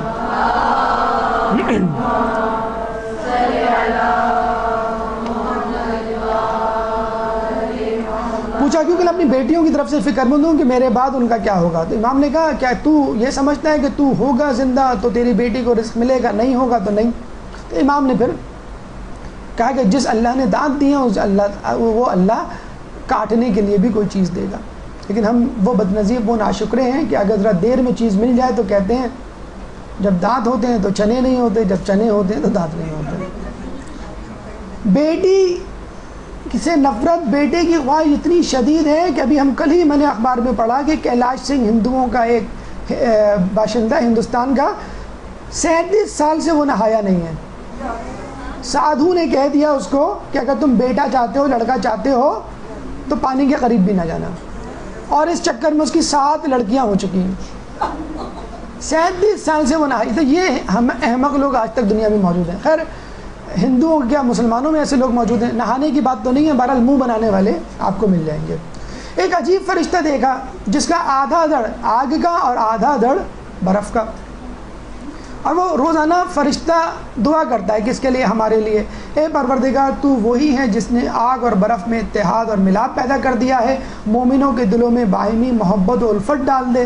40 کہتے ہیں کہ اگر 40 لوگ جن کے دل یکجا ہو جائیں تو اللہ ان کی دعا قبول کرے. جبھی باجماعت نماز کے لیے کہا گیا ہے کہ جو دعا ہوتی ہے بڑی امپورٹنٹ ہوتی ہے. لیکن 40 دل لائیں کہاں سے؟ 40 جانور تو مل جائیں گے آپ کہتے ہیں 40 لوگ ہیں کلاس میں ہوں گے 40 لوگ، تو وہ تو ریوڑ میں بھی 40 جانور ہوتے ہیں. کیا ان کے دل ملے ہوئے ہوتے ہیں؟ دلوں کا ملنا ضروری ہے. کسی تقریب میں چلے جائیں، آپ چھوڑیں تقریب کو، آپ خوشحالی کی اتنی دن آ رہے ہیں آج کل رجب کے، آپ محفل میں چلے جائیں، مسجد میں چلے جائیں، لوگوں کی گفتگو سن لیں کیا ہو رہی ہوگی. پھپھوں کی باتیں، خالہ کی باتیں، ابو کی باتیں، بھائی کی باتیں، چچا کی باتیں، کسی نہ کسی کی غیبت، کسی نہ کسی کے بارے میں جسے کہ تجسس، جھوٹ بولا جا رہا ہوگا. رسول اللہ کے اعزاز میں ایک ڈنر دیا گیا. اب البتہ اتنی بڑی سلطنت، ملاکوت، عالم اعلیٰ، ملاء الاعلیٰ، جنت دوزخ، بھوک تو لگے گی نا. ہم جاتے تو ہم کہتے ہیں اللہ تعالیٰ یہ ذرا ایک چکن روسٹ کا انتظام کرتے ہیں، سجی کا ہو، تھوڑا سا اس میں سلاد وغیرہ رہتا ہے، کیچپ، ایک مینیو لسٹ دے دیتے ہیں ہم. پہلے تو ویٹر کو بلاتے ہیں، فرشتے کو ادھر آؤ، کیا کیا ہے سب لے آؤ. اب پتہ ہے بل تو دینا نہیں ہے، تو وہ ہم تو اس طرح کا سوچتے ہیں کہ یہ چیزیں دے گا اللہ تعالیٰ.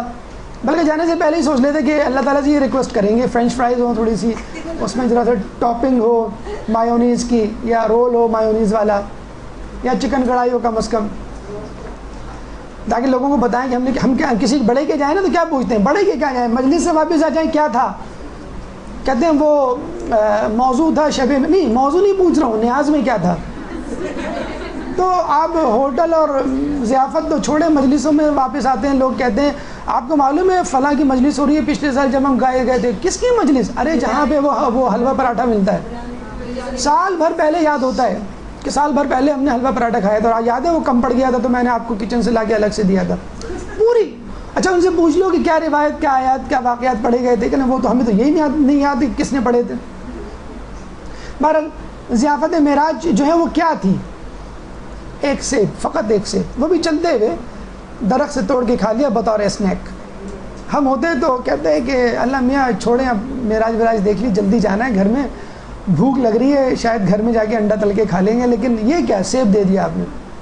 ظاہر سی بات ہے کہ رسول اس درجے پہ ہیں کہ مادی نعمتیں ان کے نزدیک کوئی اہمیت نہیں رکھتی. لوگ کہتے ہیں نا کہ کیا حور و قصور اور نہر اور میوہ جات کی باتیں، نہیں، جنت میں معانوی لذتیں بھی ہیں، لیکن اس کے تذکرے اتنے نہیں ہیں کیونکہ عوام الناس اس کو نہیں سمجھ سکتے. اگر آپ کو کہہ دیا جائے کہ وہاں پہ علم کی محفلیں ہوں گی تو کہیں گے وہاں بھی مدرسۃ القائم، کیا فائدہ، کیا فائدہ جانے کا؟ کھانے پینے کا تذکرہ نہ کریں، لباس فاخرہ کا تذکرہ نہ کریں، کوئی بھی نہیں جائے گا جنت میں.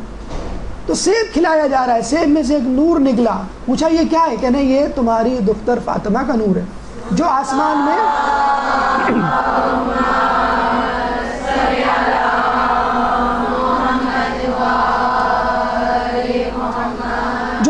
میں منصورہ اور دنیا میں فاطمہ کے نام سے مشہور ہے. اور روز محشر فتم جہنم سے آزادی دلوائے گی اپنے شیعوں پر.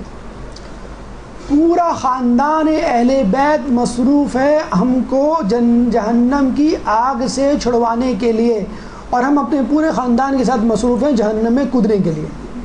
ٹی وی کے آگے پورا خاندان بیٹھا ہوتا ہے، پورا خاندان اہل بیت سوچ رہا ہے کہ میں کیسے آزاد دلواؤں. یہاں پورا خاندان سوچ رہا ہے کہ کون سی مووی دیکھیں، کون سا چینل لگائیں، کس چینل میں زیادہ گناہ ملیں گے، کس چینل کو دیکھنے کی وجہ سے ہم کو آگ میں زیادہ جلنا پڑے گا. اچھا کوئی آپ کا عزیز امریکہ سے آ جائے تو فوراً دل میں خیال آتا ہے اچھا میرے لیے لیپ ٹاپ لائے ہوں گے، اچھا میرے لیے گھڑی لائے ہوں گے، اچھا میرے لیے موبائل لائے ہوں گے. آتا ہے نا. اور وہ کس سے ملیں گے؟ خالق کائنات سے، جس نے جنت بنائی، کائنات بنائی. اب دل میں تو آئے گا نا رسول اللہ کیا تحفہ لائے، خود اپنے لیے کیا لائے، ہمارے لیے کیا لائے. دیکھیں رسول اللہ اپنے لیے کیا لائے. رسول اللہ نے کہا کہ اللہ تو پیغمبروں کو تحفے دیتا ہے، مجھے بھی دے. اللہ نے کہا تو پڑھ لا حول ولا قوت الا باللہ، کوئی زور و طاقت نہیں جب تک اللہ نہ دے. تم پڑھو اللہم لا ملجا ملک الا علیک، کسی کے لیے نجات کا ذریعہ نہیں سوائے تیری طرف سے.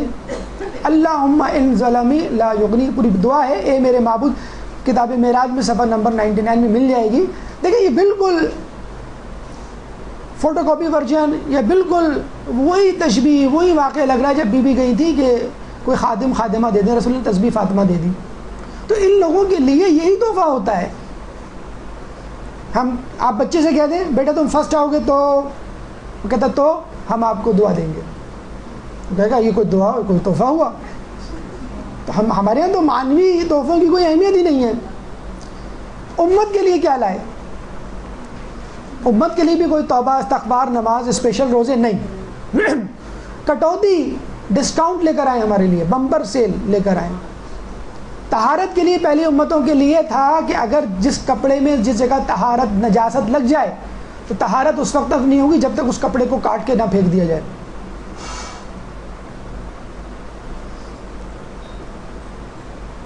نماز کہتے ہیں پہلے زمانے میں 50 نمازیں تھیں، اب رسول اللہ نے 5 کروا دی. خیر قربانی بیت المقدس جا کر جب تک نہ کی جائے اس وقت تک قربانی نہیں ہوگی. 3000 کا بکرا لیا، 3 لاکھ کا آپ کا ٹکٹ. آپ کو بتائیں آپ کتنا خرچہ تھا اس زمانے میں. عبادت صرف مسجد میں ہوتی تھی قبول، ویسے نہیں. تیمم تو تھا ہی نہیں ہمارے لیے رخصت. گناہ گار کی پیشانی پر لکھا ہوا آ جاتا تو نے آج یہ کیا ہے. ہماری پیشانی پر اگر لکھا آ جاتا تو ہر شخص کی پیشانی پہ پٹی بندھی ہوتی، اس پہ لکھا ہوتا یا حسین. لوگوں کو یہ کہتے ہیں ہمیں یہ پٹی یہ بینڈ پسند ہے خراسان سے لیا اور یا حسین مظلوم، بڑی خوبصورت سی پٹی لگا لیتے اور یہ پٹی کھولتے تو پتہ چلتا کہ آپ نے اس کو چھپانے کے لیے. ہر گناہ تو ہمارے اتنے ہیں کہ عورت کیا مرد بھی پردہ کر رہے ہوتے، پورا جسم ٹیٹو سے بھر جاتا. کوئی ظاہر بات ہے وہ پیشانی پہ جگہ کہاں رہتی، پھر چہرہ پھر بدن. اور گھر پہ لکھا ہوا آ جاتا ہے، جیسے پولیو کے ٹیکے لوگ لگانے آتے ہیں نا تو لکھ کے چلے جاتے ہیں ناٹ اویلیبل ناٹ پریزنٹ وغیرہ. تو گھروں پہ پیشانی پہ آپ مجھے بتائیں کیا عزت رہ جاتی ہوگی لوگوں کی. اور ہمیں کہا گیا تم جتنی وہ کر لو گناہ لوگوں کو پتہ نہیں چلتا. 7 گھنٹے تک تو فرشتے کو پتہ نہیں چلتا آپ کے. 7 گھنٹے کے اندر اندر آپ توبہ کر لیں فرشتے کو بھی نہیں پتہ. بخشش ایک گناہ کر لیں سالوں 30-40 سال تک استغفار کریں تب قبول ہوتی تھی. اور ہم 30-40 سال تک گناہ کریں اور ایک مرتبہ استغفار کریں قبول. آپ مجھے بتائیے رسول اپنے لیے ذکر و اذکار لے کے آئے، علی کے لیے آزمائش لے کر آئے، ہمارے لیے سہولتیں. ہمیں سہولت میں رکھا اور اپنے اور اہل بیت کو آزمائش میں. یہ ہے اہل بیت کی عظمت. معراج رسول کہتے ہیں فقط رسول اللہ کی ذات تھی جس کو معراج ہوئی. جبرائیل علیہ السلام اللہ تعالیٰ نے کہا کہ تم قیامت کے دن میرے بندوں کے درمیان رحمت الہی کو تقسیم کرو گے. جبرائیل نے مبارکباد دی کہ آپ کو ایسا امتیازی وصف ملا ہے جو کسی پیغمبر کو نہیں ملا. اور ابو القاسم اللہ نے پکار کے ان کو کہا. اور یقین کریں کسی شاعر نے بڑا اچھا کہا ہے، کسی عالم نے دین نے، کہ ہم اس وقت ہم سمجھ ہی نہیں سکتے رسول اللہ کے اعجاز کو کہ جب سدرۃ المنتہا پر جبرائیل علیہ السلام کی عقل جواب دے جائے، حد ختم ہو جائے تو ہم کیا سمجھیں ان کو. بے مقامی کے رسیدی نہ رسید ہیچ نبی، فقط فرق ہے عبد و معبود کا، یہ شان خدا ہے وہ شان محمد.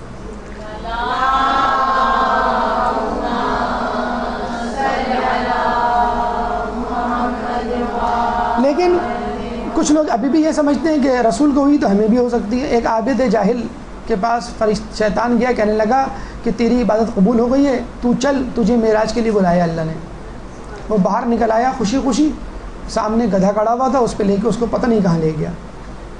دوسرے دن ایک عالم کے پاس گیا، کہنے لگا تیری بھی عبادت قبول ہو گئی ہے اور تیرے لیے براق کھڑا ہوا ہے. اس نے کہا کہ رسول کے بعد جبرائیل کی آمد و رفت اس دنیا میں ختم ہو گئی ہے تو وہ میرے لیے کیسے آ سکتے ہیں. تو عالم بچ گیا اپنے علم کی بنیاد پر. کہتے ہیں کہ رسول کے مسلسل سفر، مسلسل آیات مشاہدات آیات کے باوجود رسول خدا کی تسبیح کرتے رہے. کہتے ہیں ایک دفعہ محمود اپنے تمام غلاموں کو لے کے صحرا میں گیا کہ جو شکایت کرتے تھے اب آیاز کو زیادہ پسند کرتے ہیں. جواہرات سے بری تھیلی کو اس نے پھینک دیا، سارے جواہرات جو ہے صحرا میں بکھر گئے. کہنے لگا کہ جاؤ اپنی اپنی پسند کا ہیرا اٹھا لو اور وہ تمہارا. سب چلے گئے، اٹھا کے لے آئے، دیکھا تو آیاز وہیں کھڑا ہوا ہے. اس نے کہا تم کیوں نہیں گئے؟ کہنے لگا میرے لیے آپ ہی سب کچھ ہیں. تو ہم ہوتے تو فوراً اللہ سے کہتے کہ بھئی ہمارا فلیٹ کہاں ہے، ہماری پراپرٹی، ہماری جائیداد، ہمارا محل کہاں ہے، ذرا دکھا تو دیں، ذرا چیک تو کر لیں، تاکہ اپنی پسند کا پینٹ کا آرڈر دے دیں، کرٹن اور کارپیٹ چیک کر لیں میچنگ وغیرہ ہے کہ نہیں. خود کہتے ہیں اللہ ہمیں وہ جگہ نہیں، کچھ نہیں، اللہ تعالیٰ اللہ کے رسول کچھ نہیں کہہ رہا، جانشینی کے معاملے میں بھی خاموش کھڑا ہوا ہے کہ تو بتا میں کس کو بناؤں۔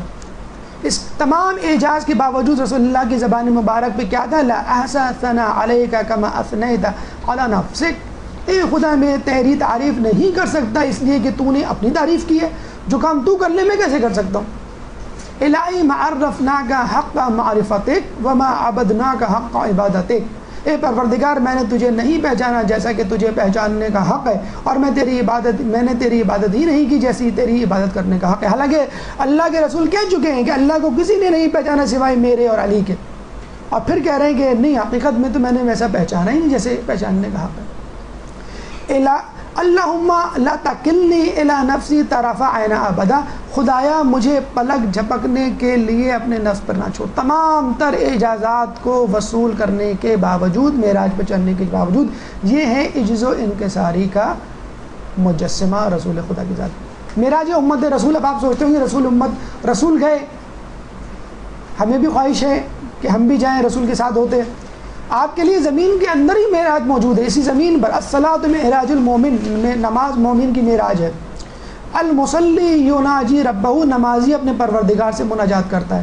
واسجد واقترب، سجدہ کرو اور اپنے پروردگار کی قربت حاصل کرو، اور اس کے باوجود بھی نہ کر سکو دعائے معرفت کا جملہ ہے، اے پروردگار وہ آنکھیں اندھی ہو جائیں جو تجھے نہ دیکھیں۔ فضائل شب معراج کے حوالے سے کیونکہ قریب ہیں، آپ کو پتہ ہونا چاہیے اور اس کے اعمال مختصراً آپ کے سامنے پیش کر دیں۔ امام فرماتے ہیں شب معراج ان چیزوں سے بہتر ہے جن پر سورج چمکتا ہے۔ شب معراج واقع معراج کی وجہ سے افضل ہے۔ شب معراج اس لیے افضل ہے کہ اس میں ایک عبادت کا ثواب جس کا ذکر آگے آئے گا 60 سال کے عمل کے ثواب کے برابر ہے۔ شب حیات بھی کہا جاتا ہے لحلۃ المحیا۔ ابن بطوطہ نے اپنی کتاب رحلۃ البطوطہ میں لکھا ہے کہ 27ویں شب کو لوگ مولا علی کی ذریعے پر آتے ہیں، جو لوگ مفلوج، فالج زدہ، بیمار ہوتے ہیں، اور نصف شب کے وقت وہ ٹھیک ہو کے چلے جاتے ہیں۔ میں اس وقت وہاں موجود نہیں تھا، بعد میں پہنچا، 3 لوگوں کو دیکھا، وہ وہی مفلوج زدہ تھے۔ ان سے پوچھا تو انہوں نے کہا کہ ہم اس لیے ٹھیک نہیں ہوئے کہ ہم 27ویں شب کے بعد آئے، اور 27ویں شب کے بعد جو دن ہے وہ بعثت کا دن ہے۔ اعمال شب معراج، ہماری گفتگو کا آخری مرحلہ۔ غسل، رات میں غسل ہے، مستحب ہے، نماز عشاء کے بعد سو جائے، پھر نصف شب اٹھے اور نماز شب پڑھے۔ ایک نماز خاص طور پہ 12 رکعت نماز ہے، 2 رکعت کر کے سورہ محمد سے لے کے سورہ ناس تک کوئی بھی سورہ پڑھا جا سکتا ہے۔ بعد السلام 7 مرتبہ آپ کو سورہ حمد، سورہ قدر، 4 قل اور آیت الکرسی پڑھنی ہے۔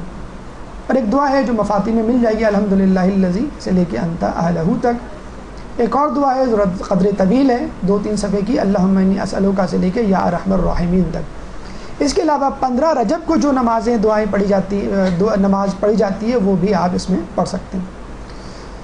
27ویں کا جو دن ہے اس میں بھی غسل مستحب ہے، اور اس کا روزہ 4 اہم ترین روزوں میں سے ہے، یعنی سال میں 4 دن ایسے ہیں جس میں روزہ رکھنے کی بہت تاکید آئی ہے مستحب روزے کے حوالے سے۔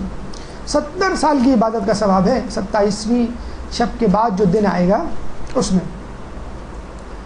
نماز جو ابھی بیان کی گئی، زیارات رسول خدا امیر المومنین، تھوڑی سی فرق کے ساتھ اس کی نماز ہے، امیر المومنین اور رسول خدا کی زیارت، اور 12 رکعت نماز جو ابھی ہم نے نماز کے ضمن میں عرض کیا تھا۔ اس کے بعد دعا ہے، وہ انشاءاللہ آپ کو مفاتی کتابیں مل جائے گی، تو کوشش کیجئے شب معراج میں ہو سکے تو وہ کتاب لے کے ضرور پڑھیں۔ آیت اللہ دست غیب کی معراج نامی تفسیر نمونہ ہے، تو اس میں سورہ نجم، سورہ اسرا کی آیات اور تفسیر پڑھیں، ورنہ کوئی درس، کوئی کیسٹ سنیں، اور وہ منظر اپنے سامنے اپنے ذہن کے نہا خانوں میں اجاگر کرنے کی کوشش کریں کہ جنت ایسی ہوگی، دوزخ ایسی ہوگی، اگر میں نے جھوٹ بولا تو میں بھی زبان سے لٹکا یا لٹکی ہوئی ہوں گی، اگر میں نے جسے کہتے ہیں گانا بجانا کیا تو میرا حشر اسی عورت کی طرح ہوگا جس پر آگ پڑ رہی تھی۔ تصور کریں تھوڑی دیر کے لیے اپنی مصلی پر، اپنے بستر پہ جہاں آپ بیٹھے ہوئے، تاکہ آپ کے ایمان میں اضافہ ہو۔ آپ کی حسن سماعت کا، زحمت کا بہت بہت شکریہ۔ اللہ تعالیٰ سے دعا ہے کہ جو کچھ پڑھا سنا اس پہ عمل کرنے کی توفیق عطا فرمائے۔ ہمارے خیال میں درس کے بعد سوالات کا جو وقت تھا وہ اب نہیں ہے، انشاءاللہ اگلے درس میں دوبارہ حاضر ہوں گے۔ اللہ تعالیٰ سے دعا ہے کہ امام کے ظہور میں تعجیل فرمائے اور ہمیں ان کے جانثاروں میں شامل فرمائے۔ وآخر دعوانا ان الحمد للہ رب العالمین۔